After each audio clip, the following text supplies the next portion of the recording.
We've all heard the saying there's plenty more fish in the sea, but the owners of a fish and chip restaurant in Leicester have decided that that is no longer true. In fact, they're so concerned about the impact of our fish consumption, they've closed their chippy down. So the place is called The Fish and the Chip, and it opened in 2017, was run by husband and wife Helen and Atin Anadkat. But then they decided to close it. They put a sign on the door saying there's not plenty more fish in the sea, and explained that they saw the impact plastic pollution is having on the oceans and declining fish stocks, and we are not comfortable running a restaurant that has such an impact on our environment. Well, that's interesting, isn't it? Maybe you've got similar concerns about overfishing and the impact of plastic on the fish we're eating, because after all, the WWF has described overfishing as one of the most significant drivers of declines in ocean wildlife. And scientists recently said cod levels in the North Sea had fallen to critical levels. Or maybe you feel there's no need to worry and you will never give up your fish and chips. Do call us 08000 288 291, email vine@bbc.co.uk. I wonder if you live near the fish and the chip, as it was. So let's speak first of all to Helen Anadkat herself. Good afternoon. Hello, hi. And you were the owner, still the owner? Is it still there, the fish and the chip? Yes, yeah, it's still there. Okay, and are you still serving food there? No, we've closed the doors completely. We've actually started. I mean, when we put the poster up, it was about 3 months ago now. So we've actually started our new sort of venture, which is all plant-based. And you and your husband had a kind of awakening, Helen, to this fish problem, did you? Well, I mean, when we say a fishing trip, it was a bit of a metaphor. I guess it just sounded better than reflecting on our values and business and family. And I think we just, from everything that's online and in the news and on the telly, we just felt that it just didn't sit comfortably with us to be serving fish. So we just made the change, really. And there's two main areas of worry for you and your hubby. One is the lack of fish in the sea, and the other one is plastic. Yes. Just help me understand why plastic would affect you. Well, I guess this, from what I understand, I'm not an expert, but from what I understand, there isn't really any gauge on what the fish are consuming at the moment. So therefore, there's not a proper gauge on the product that you're serving in the restaurants. So it just, I think from there, it just didn't feel right. And we just saw that we can do something just as good through plant-based food, which just was a better fit for us. Understood.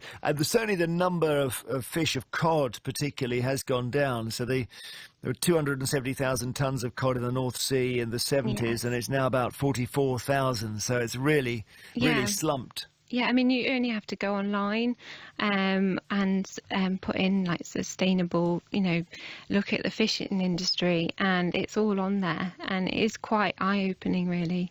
Well, stay with us. We've got Andrew Crook on the line as well. He's president of the National Federation of Fish Fryers, and you own Skipper's Fish and Chips. Where is that, Andrew?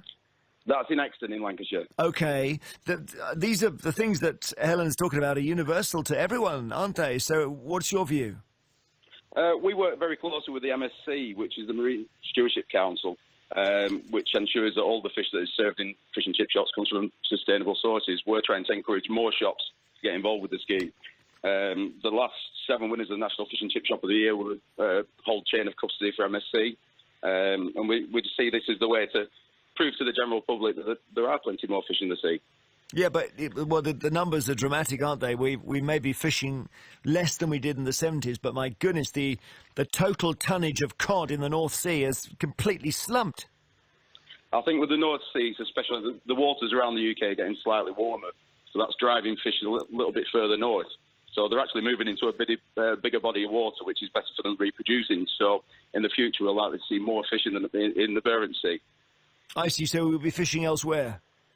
That's it. Well, 95% of the cod comes from Arctic waters, so we already source our fish from these waters anyway. So it looks like good news going forward. And do you not worry that we're running out then, Andrew? Not at all. We can prove. I've got MSC certification in my shop. We're trying to get more people involved in the scheme. I went to their awards on Monday in London, and it was great to see so many different elements of the fishing industry just celebrating sustainability. Does that put your mind at rest, Helen?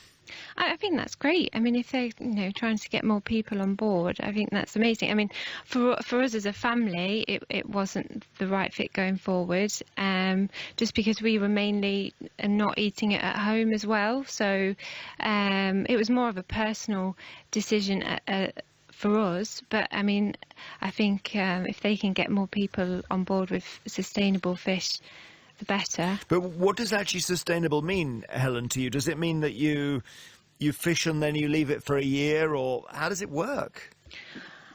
I'm sure the gentleman on the other line can probably... Go on, Andrew. Help us out here, because my understanding is you fish for something and you eat it. That's not going to be sustainable under any circumstances. They manage the fishing in different areas, so they look at the data from those areas and they can see which areas need to be left alone for a bit to recover. Cod have quite a lot of young, and one of the things with the North Sea at the moment, we're seeing more mackerel, which are eating the cod fry. So that's why the North Sea stocks are looking even lower at the moment. We're talking about reducing the quota next year, but other areas are doing well. So it's about looking at the data, scientists analyse it, and they set the quotas for the fishermen. And Andrew, you're committed as anyone to the environment, and you're happy to work within those limits, are you? We certainly are. It's important we've got fish and chips for future generations. So anything we can do to make sure that happens, that's what we're all about. How's business now, Helen? Well, we've completely changed. We're moving on to an online plant-based. It's going to be all allergen friendly, and we've started with cakes because obviously it's probably got the most universal appeal, and it's got, making it completely sustainable with the ingredients, because I think for us, for the future, that felt like the right path. And so what cakes are you making then? And so there's a big range. So we've got some raw cakes. So we've got brownies. We've got some sort of more unique flavours like chai cake and rose and five spice. And so we've been doing it for quite a few fairs, and our website will hopefully be online in the next couple of weeks. So it's quite an exciting time for us. Well, good luck to you. And your husband, Atin. Thank you so much, Helen, an AdCat who's closed down the fish and chip restaurant in Leicester because she and her husband just had a personal crisis over fish. And Andrew Crook, who says not to worry.